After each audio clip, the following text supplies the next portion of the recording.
I love that quote that you mentioned from Sam Altman about asking the question, is there a word for having a sense of nostalgia for a time we're actually living through?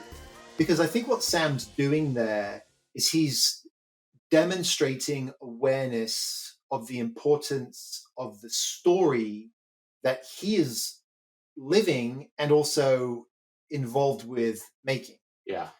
Because storytelling is only part of it. And this is something that struck me very early on as I started to go down this rabbit hole of storytelling, is that you've got the story and you've got the telling. And okay, great. Where does the story come from? And if we're not talking about movies and books, which we're not, we're talking about your life, your business, your passions, right? That story has to come from somewhere. And you're either intentional about that or you're not intentional.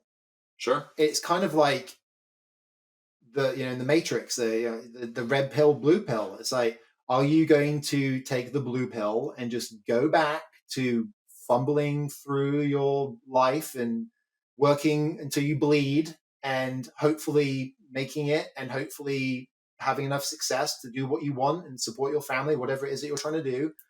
Or will you take the red pill of storytelling and story making and be intentional with the story that you are in right now?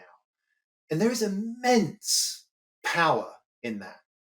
It is honestly a superpower that once you've taken the red pill of storytelling, you now have more control over your life.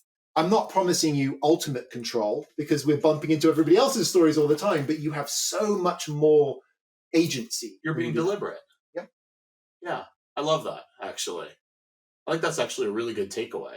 Kind of, that sage advice that you can give to the 20-year-old, the 22-year-old, or to the late stage career professional that's sitting there having maybe a midlife crisis. I know a few of those right now.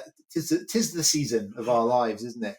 So I would encourage everybody as another takeaway, a couple of things. Number one is the first framework that I came up with to wrap my head around how I was going to help others with their story is the 3D story framework. So the power of 3D story. That's what I like to call it. And it's not just a framework, it's a process, it's an approach, and it's very simple. 3D allows you to see your story from all angles, and it's desire, difficulty, denouement. Wait, what's that crazy word? We'll get to that in a second, but desire. Everybody wants something. Yes. What do you want? Yeah. What does your customer want? What does your investor want? Yeah. There's something there. Discovery 101. Look for what's underneath the surface, but they want something.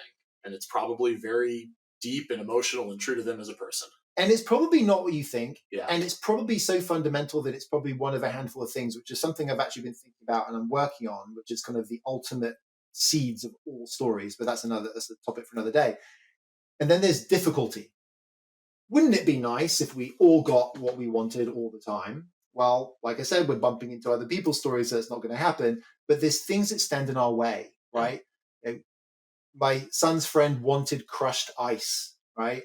And he had to press a button. Now, that wasn't very difficult. He got through that pretty quickly, but he then revealed to me a difficulty that I had been having for a while that now had the third D, which is fancy French word, denouement, which means the untangling of the knot.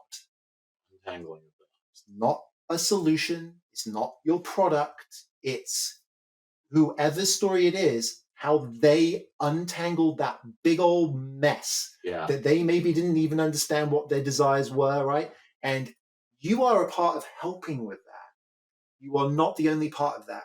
That is vital for everybody who's listening to understand. Your audience has a desire. Maybe they're an investor. Maybe they're a customer. There's things that stand in their way. How do you help them untangle that knot? And don't be a 10-year-old Matthew when you are trying to get the kite working, and don't go get the scissors and don't cut the knot, okay? Because the kite will fly away and you will lose it forever. Spend the time, do the due diligence. And once you look at what's happening in your life, when Sam Altman looks at the time we're living in right now, and he looks at the nostalgia that he's feeling, and he thinks about what is this knot that we're helping untangle, and also maybe even tighten a bit tighter in some places. Then you start to have all you need for a story, and it's super easy. Desire, difficulty, denouement. So you'll practice this evening at 3Ds. 3Ds at dinner tonight with whoever you're with tonight. Ian, I want you and everybody who's listening do the same. Think about something that happened to you today and tell a story on the spot using what did you want, what stood in your way, and how did you untangle that knot.